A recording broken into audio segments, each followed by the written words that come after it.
Depois de muita volatilidade criada nos mercados, depois do episódio que aconteceu no Japão, fazendo com que o mundo inteiro soubesse a partir de agora o que era um carry trade, que era um assunto que não era falado, o Japão continua mantendo a sua narrativa de tentar normalizar a economia. Então, quando eu digo normalizar, é a definição dada pelo Kazuo Ueda, né, o chairman, na verdade, o governador do Banco do Japão, do Banco Central do Japão, em relação à economia voltar ao normal. Então, o objetivo do Japão é que, agora que nós passamos pelo pior, nós podemos voltar a subir os juros e sair daquela de décadas de estímulos. Então, isso é o que está na cabeça hoje do Banco do Japão.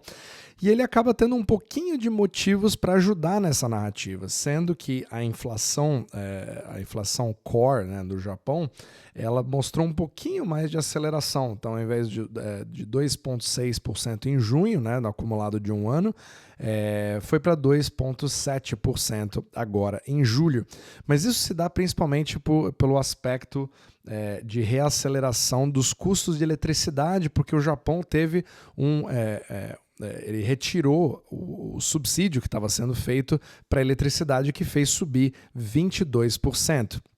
Então, teve algumas forças ali que meio que mantiveram, mas que deram uma impressão de subir um pouquinho mais. Só que agora isso acaba colocando mais lenha na fogueira na narrativa do Japão voltar a subir os juros. Então, ele já fez ali 2 subidas, uma que tinha sido inédita, né, acabando com os juros negativos no Japão, indo para 0,1% positivo, e aí mais uma subida indo para 0,25%. Isso parece ser pouco, mas para o Japão é muito, principalmente quando você tem o acúmulo de 17 anos de títulos da dívida pública japonesa pagando negativo.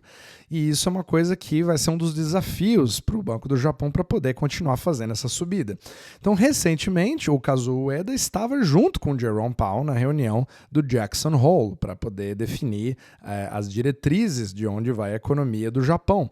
E foi muito interessante que foi um discurso mais voltado para os desafios que vão acontecer, principalmente com a proximidade da China e alguns desafios ali com a Ásia e vários conflitos que vêm sendo criados, mas ele não deu uma diretriz muito grande em relação para onde vai os juros, mas ele deu uma impressão de que nada deve mudar e vai continuar aguardando dados. Ele foi bem parecido com o próprio Fed, o que é bastante óbvio, é esperado, principalmente quando você tem um encontro entre os dois fisicamente no mesmo local, em Wyoming.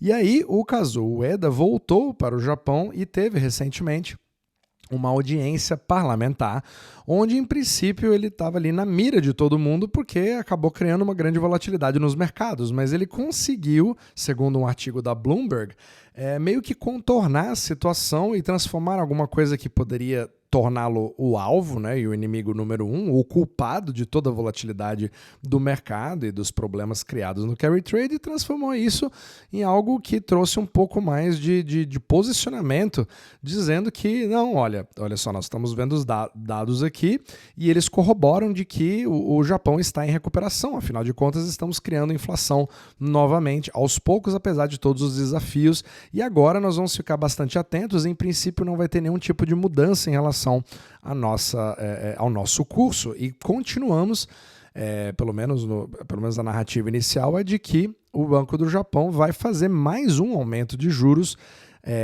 acredito que em dezembro. Então, ele não tem motivos para poder mudar muito o curso caso a economia continue respondendo da forma que está respondendo, a não ser que tenha alguma mudança significativa. E ele também foi bastante inteligente na questão de desviar um pouco a meia-culpa em relação ao fato de todo esse movimento do iene, de todos os problemas do carry trade, disso voltar para o Japão, etc., que acabou, na verdade, criando o que o Banco do Japão queria, que ele queria meio que quebrar as pernas um pouquinho do carry trade, porque ele estava deixando o iene escapar muito, ele estava caindo muito, tinha passado dos 160, estava virando uma normalidade, e as pressões políticas estavam bem altas, e de repente ele dá essas 2 subidas e parece que foi um passe de mágica para o iene subir para os 140 140 e ficar numa zona relativamente confortável.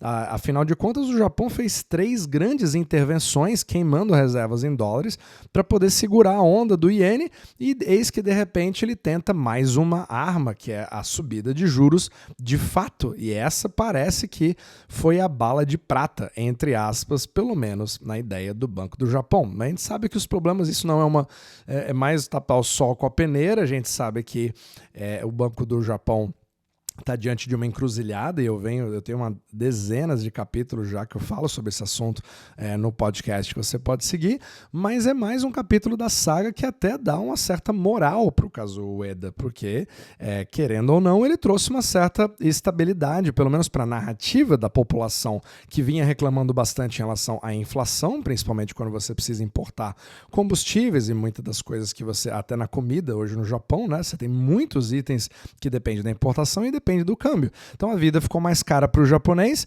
mas ela ficou mais barata para o turista estrangeiro que quer visitar o Japão. Ele estava fazendo o Japão virar ali praticamente um país emergente nesse quesito.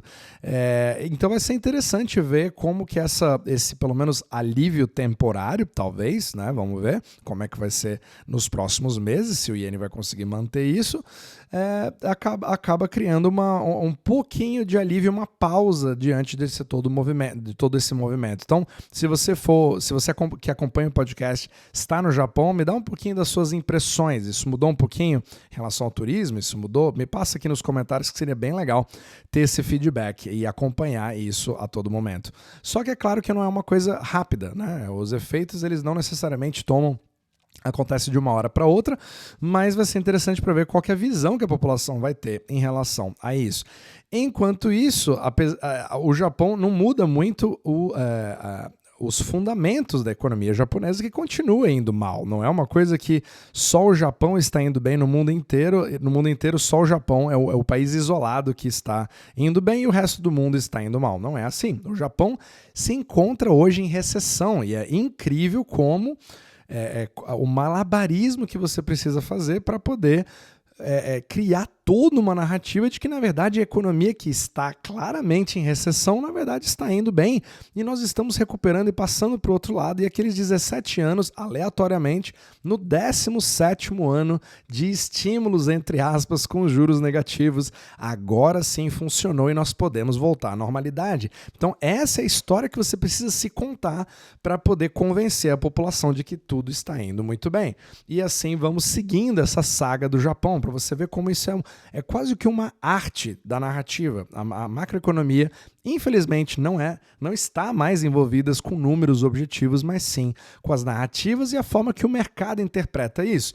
E o mais interessante é que o mercado também tem uma memória muito curta, porque outro artigo da Bloomberg que eu comentei recentemente mostrou claramente que aqueles carry traders que estavam desesperados, tirando suas posições do iene, porque o iene começou a ficar caro demais e começando a pagar suas dívidas, repatriando dinheiro para o Japão. Adivinha o que eles fizeram? Voltaram a fazer carry trade com novas posições, colocando dinheiro na bolsa americana, nos títulos americanos e várias outras coisas. Parte desse volume que tinha voltou novamente a fazer o carry trade, mas agora em novos níveis de iene. Pra você ver que interessante, né? Então, parece que nada aconteceu e isso trouxe uma certa estabilidade para os mercados, o que sugere, né, evidencia um pouquinho daquela volatilidade que foi alta, mas durou pouco. Parece que estancou tudo, parece que tudo está indo muito bem. Obrigado. Então vai ser muito interessante ver como que essa dinâmica vai se mantendo, se vai ser uma coisa que vai ficar mais ou menos parada, só que agora vai ser legal ver os próximos capítulos pelo seguinte: nós estamos perto de uma próxima reunião do FOMC, do Fed, onde o Jerome Powell já deu sinal para o mercado de que vai sim fazer um corte. A pergunta é se vai ser meio ponto percentual, que o mercado já está dando como garantido, ou 0,75%, ou se vai ser aquele cortezinho de 0,25%. Isso daí o mercado já precificou, ele já sabe, ele já está meio que esperando isso. Agora, no Japão, também vai ter o mesmo tipo de reunião logo depois, em setembro também. E aí, o que ele vai fazer? Ele vai talvez fazer um outro aumento ou vai ficar parado porque ele quer talvez fazer um em dezembro e ver como é que o mercado se comporta? Porque afinal de contas o carry trade tem os dois lados, né? Você pega emprestado em iene para poder emprestar em dólares para o governo americano ou para a bolsa de valores, etc. Então o delta tá bem legal. Então se o Japão subir e os Estados Unidos cortar, você começa a reduzir esse gap. Isso vai atrapalhar o carry trade? É suficiente? Talvez sim, talvez não. Vamos ver. Vamos ver se as coisas vão migrando. Você sempre tem uma escapatória, que são os mercados emergentes, né? E parte desse capital, eu até já expliquei em capítulos anteriores, foi inclusive para o Brasil, foi para a Turquia, deu uma ajudada ali a baixar o dólar em relação ao real. Então tudo isso acaba influenciando. Então talvez isso acabe espremendo um pouco essas margens e forçando alguns fundos e hedge funds que estão um pouquinho cansados desse carry trade de diminuir suas posições e aumentar a mão em países emergentes. Isso pode trazer mais umas influências positivas para quem ganha em real hoje no Brasil. Então essas são as dinâmicas que vão fazendo com que a gente tenha vários movimentos, né, como se fosse um líquido mesmo, né, que vai para os lugares, mas dinheiro não pode ficar parado. Então, só para te passar um pouquinho esse comportamento, então vai ser muito interessante ver qual que é a reação do Japão, principalmente depois da reunião do Jackson Hole e da reunião em setembro. Então, setembro promete ser um mês bastante interessante, porque você vai ter uma série de decisões ali e você também vai ter aí uma definição melhor para o resto do ano. Mas aí já vai vir uma outra incógnita que só temos esse ano, que são as eleições americanas. Então, esse ano realmente está ficando muito interessante para ver finalmente o famoso pivot acontecer, que não aconteceu até agora. Para você ter ideia, a gente já tem, só de você ver o discurso do Jerome Powell, isso já muda totalmente a perspectiva da bolsa, os ânimos e tudo, como se o corte já tivesse sido feito. Você percebe? A narrativa é mais importante do que os números, a narrativa é mais importante do que os cortes. Inclusive, os números eles não têm a menor importância se o próprio Fed, que estava ali tão focado nos 2% da inflação, agora eles não mais importam. O que importa agora é o desemprego, esquece, nós fizemos um bom trabalho até agora, mas na verdade eu preciso de estimular, porque a economia que está indo muito bem, na verdade não está indo muito bem, percebe? E o Japão tem que falar a mesma coisa, na verdade uma economia que não está indo muito bem, ela agora está indo sim muito bem e por isso nós vamos subir os juros no meio de uma recessão. Ou seja, é uma grande confusão e o que eu quero passar para você é justamente ferramentas para que você navegue isso sempre vendo o valor de face e também fazendo a sua interpretação do que realmente está acontecendo nos bastidores.